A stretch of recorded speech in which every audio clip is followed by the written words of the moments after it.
বন্ধুরা, শুভ বিবাহ ধারাবাহিকের আগামী পর্বে দেখানো হবে সুধা ঘুম থেকে উঠেই দেখে একটি চিরকুট। আর সেই চিরকুটে তেজ লিখে রেখেছে, ঘুম থেকে উঠে চেঞ্জ করে এখানেই অপেক্ষা করবেন, একদম নিচে নামবেন না, এইটা আমার অর্ডার। সুধা চিরকুটটা পড়ে মুচকি মুচকি হেসে ওঠে। আর তারপরে সেখানে তেজ আসে, তেজের হাতে চা জল খাবার। সুধা বলে, আমি পূজা না হওয়া অবধি কিছুতেই খাবো না।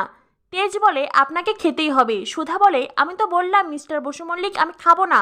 তখনই তেজ সুধার মুখে খাবার গুজে দেয়। আর সুধা তখন খাবার খেতে খেতে তেজকে বলে, পুজোর আগে আমাকে খাইয়ে দিয়ে আপনি আমাকে পাপের ভাগিদার করলেন, এখন আপনাকেও খেতে হবে। তেজ বলে, আমি খাবো না। তখন সুধা তেজের মুখেও খাবার গুজে দেয়। ব্যাস, হয়ে গেল। তো বন্ধুরা, বুঝতেই পারছো জমে উঠেছে তেজ সুধার খুনসুটি। কি হতে চলেছে শুভ বিবাহ সিরিয়ালে। পরবর্তী আপডেট পেতে আমাদের সাথেই থাকো। ধন্যবাদ সবাইকে।